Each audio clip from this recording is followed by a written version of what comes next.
बिस्मिल्लाहिर्रहमानिर्रहीम। अस्सलाम वालेकुम स्टूडेंट्स, हमने फर्स्ट लेक्चर के अंदर डिस्कस किया था अमेज़ॉन और ई कॉमर्स के बारे में कि अमेज़ॉन क्या होता है, ई कॉमर्स क्या होता है, अमेज़ॉन पे वर्क करने के कौन कौन से मॉडल्स होते हैं, कौन कौन से इस पे मेथड्स इस्तेमाल हो सकते हैं, फुलफिलमेंट चैनल क्या क्या होते हैं और अमेज़ॉन के अंदर हमारा काम क्या होता है, हंटिंग, सोर्सिंग वगैरह एक्सेट्रा एक्सेट्रा। हमने ये सारी चीज़ें डिस्कस की थी। अब इस वाले लेक्चर के अंदर हम जो चीज़ें डिस्कस करने वाले हैं वो है शॉर्ट टर्मिनोलॉजीज़ जो कि अमेज़ॉन के अंदर यूज़ होती हैं। अमेज़ॉन के अंदर यूज़ होने से मुराद अमेज़ॉन को जब हम स्टडी करेंगे, जब हम अपने बिज़नेस की तरफ आएंगे तो बहुत सारे वर्ड्स ऐसे हैं जो आपके सामने बोले जाएंगे। कुछ शॉर्ट टर्म्स यूज़ होंगी, जैसे अमेज़ॉन के लिए समटाइम्स लोग लिख देते हैं AMZ। प्राइवेट लेबल के लिए वर्ड यूज़ होता है PL। आप लोगों ने, सब लोगों ने ये चीज़ें जो नॉर्मल हैं ये तो सुनी होंगी। आप लोगों ने VA का वर्ड सुना होगा, लेकिन बहुत सारे लोगों को VA का फुल फॉर्म नहीं आइडिया होगा कि क्या होता है बेसिकली। अब मैं वही चीज़ें आपको एक्सप्लेन करता हूँ। सबसे पहले अपनी स्लाइड की तरफ चलते हैं और सबसे पहली स्लाइड ही हमारी AMZ अमेज़ॉन के बारे में है। AMZ का मतलब है अमेज़ॉन, जहाँ पे ये लिखा होगा आप समझ जाएंगे कि ये अमेज़ॉन है। उसके बाद वर्चुअल असिस्टेंट होता है VA। जहाँ भी लफ्ज़ बोला जाए कि मैं आपको VA के तौर पे हायर करने आया हूँ, ये VA के तौर पर सर्विसेज दे रहा हूँ, ये कुछ भी होता है तो ये वर्चुअल असिस्टेंट को बोलते हैं। अब आप लोगों को, कुछ लोगों को नॉलेज होगा वर्चुअल असिस्टेंट का, बहुत सारे लोगों को इसके बारे में नहीं आइडिया होगा, तो मैं एक्सप्लेन कर देता हूँ। असिस्टेंट बेसिकली बोलते हैं जो आपको किसी काम के अंदर आपकी हेल्प करता है, आपका जो मददगार होता है, साथी होता है। वर्चुअल कहते हैं उस बंदे को जो आपके पास फिजिकली मौजूद ना हो लेकिन आपको वर्चुअली असिस्ट करे, आपको इंटरनेट के ज़रिए दूसरी लोकेशन पे बैठ के आपका काम करे। वो आपका ना लोकेशन का बाउंड हो, ना आपकी फिजिकल किसी भी तरह से आपका किसी तरह से बाउंड ना हो। वो आपकी अपॉइंटमेंट सेट कर सकता है, फ़ोन कॉल्स मैनेज कर सकता है, आपका ट्रैवल अरेंज कर सकता है। अमेज़ॉन का जो VA है इसका काम होता है आपका स्टोर मैनेज करना, प्रोडक्ट हंट करना, आपके लिए सोर्स करना, इनको ऑर्डर प्लेसमेंट, ये वो सारे काम जो हैं आपका वर्चुअल असिस्टेंट कर देता है। ठीक है जी, ये हो जाता है बेसिकली वर्चुअल असिस्टेंट। अगला हमारे पास जो शॉर्ट टर्म यूज़ होती है ये होती है PL, प्राइवेट लेबल। ठीक है, प्राइवेट लेबल के बारे में मैंने आपको बता दिया था कि ये इसके अंदर जो है हाई सेल वाला आपने जो है वो प्रोडक्ट फाइंड आउट करना होता है और इस तरह आपने इसको अपनी लेबलिंग करके अपना ऑर्डर प्लेस करके, मैंने सारा चीज़ आपको मतलब अमेज़ॉन के हवाले से इसके अंदर अमेज़ॉन प्राइवेट लेबल बताया मैंने यहाँ पे जो लिखा हुआ है। बेसिकली प्राइवेट लेबल को अगर शॉर्ट वर्ड्स में बोला जाए तो वो अपना खुद का ब्रांड बनाना होता है अमेज़ॉन पे। इसी तरह से जो है वो होलसेल है, medium risk high reward model है अमेज़ॉन का। इसके ऊपर हाई प्रोडक्ट आपने फाइंड करना है जिसकी सेल्स अच्छी हो, उसको अपने मैन्युफैक्चरर या ब्रांड से आपने परचेज़ करना है, ठीक है, और उसको रीसेल करना है। ये होता है होलसेल। इसकी शॉर्ट फॉर्म WS यूज़ होती है। उसके बाद शॉर्ट फॉर्म यूज़ होती है DS। Basically DS drop shipping की शॉर्ट फॉर्म है। ठीक है जी। उसके बाद अमेज़ॉन FBA है। मैंने आपको फर्स्ट लेक्चर में भी इसको एक्सप्लेन किया था। FBA की फुल फॉर्म है फुलफिलमेंट बाय अमेज़ॉन। ये मैंने आपको सारा एक्सप्लेन कर दिया था ऑलरेडी, लेकिन इसके अंदर अभी आप जो है FBA के टर्म समझ लेंगे। जहाँ पे भी FBA यूज़ होगा उसका मतलब है fulfilment bye Amazon. After that हमारे पास है फुलफिलमेंट बाय मर्चेंट FBA। ये भी आपको एक्सप्लेन कर दिया गया था फर्स्ट लेक्चर में, लेकिन आप लोगों को अगेन बता देता हूँ। फुलफिलमेंट बाय मर्चेंट ये अमेज़ॉन का एक फुलफिलमेंट का चैनल है जो आपको अलाउ करता है कि आप या तो अपने खुद आप फुलफिलमेंट कर लें अपने प्रोडक्ट्स की, या फिर अमेज़ॉन को इस्तेमाल कर लें। आफ्टर दैट हमारे सामने है ROI, रिटर्न ऑन इन्वेस्टमेंट। ठीक है जी, रिटर्न ऑन, जहाँ पे आपको वर्ड ROI लफ्ज़ लिखा हुआ मिले आप उसको देखें, पढ़ें। उसका मतलब होता है रिटर्न ऑन इन्वेस्टमेंट, मतलब आपने जो इन्वेस्ट किया उसके ऊपर आपको आउटपुट जो मिला वो आपको रिटर्न क्या मिला इस पर। ठीक है जी। उसके बाद अगली चीज़ हमारे पास जो है वो टर्म यूज़ होती है LLC, लिमिटेड लाइबिलिटी कंपनी। ये जब आप US के अंदर अपनी कंपनी रजिस्टर्ड करवाते हैं तो उसको बोला जाता है लिमिटेड लाइबिलिटी कंपनी। ठीक है जी, limited liability company. Single person अगर अपने नाम पे कंपनी रजिस्टर करवाता है USA के अंदर बिजनेस करने के लिए, उसको लिमिटेड लाइबिलिटी कंपनी बोला जाता है। After that LLP, limited liability partnership. आप दो या दो से ज़्यादा लोग जब अपने नाम पे कंपनी रजिस्टर करवाते हैं तो उसको बोला जाता है लिमिटेड लाइबिलिटी पार्टनरशिप। ठीक है जी, ये आपको यहाँ तक उम्मीद है समझ आ गई होगी। अब अगली हम टर्म्स की तरफ चलते हैं तो ये आ जाती हैं LTD, limited company. After that VAT, value added tax. Screen आपके सामने पॉज करके इन सब चीज़ों को बेशक नोट डाउन करते जाएं, साथ साथ ये अगेन देख लें, आपकी अपनी चॉइस है। आप इन सब चीज़ों को साथ साथ नोट करते जाएं। मैं अगेन बोल रहा हूँ, नोट्स बनाएंगे तो आप लोगों का बहुत फ़ायदा होगा। उसके बाद है SSN, सोशल सिक्योरिटी नंबर। ये आपको जब आप बिज़नेस की तरफ आएंगे तो आपको इन चीज़ों का सारा आइडिया होगा कि डॉक्यूमेंट्स ये कहाँ कहाँ इस्तेमाल होते हैं। बेसिकली आपको मैं SSN के बारे में थोड़ा बता देता हूँ। SSN जो US के सिटीजन्स होते हैं इनको एक परमानेंट रेजिडेंट्स को मिलता है, 9 डिजिट्स का नंबर होता है।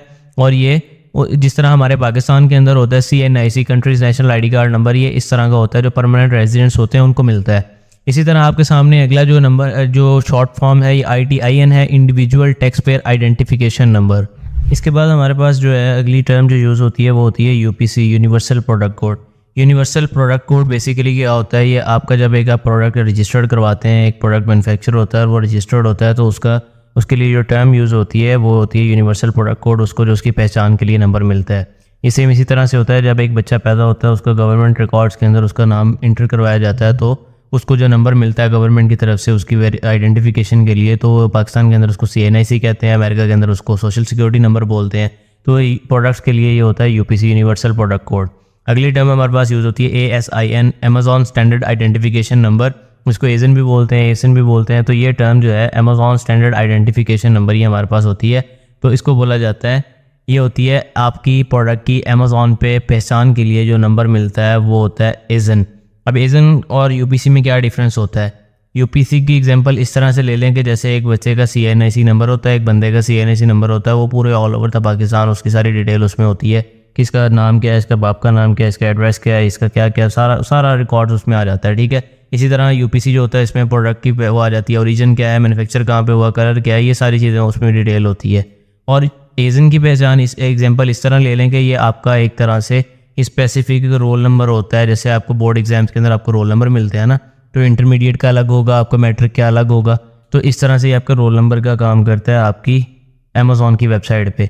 मतलब बोर्ड के एग्ज़ाम्स में आपको एक स्पेसिफिक नंबर मिलता है जो आपका सिर्फ उसी बोर्ड के लिए वैलिड होता है। तो अमेजॉन का जो ये नंबर होता है, आइडेंटिफिकेशन नंबर, ये सिर्फ अमेजॉन के लिए ही वैलिड होता है, ये और किसी वेबसाइट के लिए नहीं है। UPC आप जाके वॉलमार्ट पे या इट्से पे भी लगाएंगे तो आपके सामने प्रोडक्ट का रिजल्ट आ सकता है। ASIN सिर्फ और सिर्फ अमेजॉन पे लगेगा। तो जैसे 9th का जो आपका या 10th का आपका जो रोल नंबर होगा वो आपके उसी 9th-10th की वेबसाइट पे रिजल्ट पे लगेगा, अब बाकी वेबसाइट्स पे नहीं वर्क करता। तो इसी तरह से अमेजॉन का जो ये ASIN होता है ये अमेजॉन के लिए होता है। उसके बाद आ जाता है EAN, यूरोपियन आर्टिकल नंबर। ये यूरोप के अंदर जो उन्होंने अपनी पहचान के लिए ग्लोबल ट्रेड आइटम नंबर होता है। ठीक है। अच्छा, इसके बाद आ जाता है EAN, European article number. European article number आपका यूरोप के अंदर जो आपके प्रोडक्ट को नंबर मिलता है 8 या 3 डिजिट्स का होता है। ठीक है, वो आपको 8 या 13। उसके बाद आ जाता है employer identification number EIN। Employer identification number आपके बिज़नेस की पहचान के लिए जो उसको आपका IRS की तरफ से असाइन होता है नंबर, वो होता है। जैसे आपकी पर्सनल पहचान के लिए SSN या CNIC होता है, अब प्रोडक्ट की पहचान के लिए UPC होता है। तो एम्प्लॉयर आइडेंटिफिकेशन नंबर आपके बिज़नेस की पहचान के लिए होता है। उसके बाद अगला आ जाता है हमारे पास BSR, best seller rank. Best seller rank ये होता है कि आपके प्रोडक्ट को जो अमेजॉन के ऊपर आप जब प्रोडक्ट रिसर्च कर रहे होते हैं तो आपको फाइनलाइज करना होता है कि कौन सा प्रोडक्ट हम अपने स्टोर के लिए फाइनल करें, कौन सा प्रोडक्ट हमारे स्टोर के लिए अच्छा रहेगा, बेटर रहेगा। अब नॉर्मली अगर फिजिकल बिजनेस करते हैं तो आप अपने ट्रेंड्स को, अपनी मार्केट को सारा फिजिकली जाके देख सकते हैं। अमेजॉन पे 600 मिलियन लिस्टिंग है तकरीबन।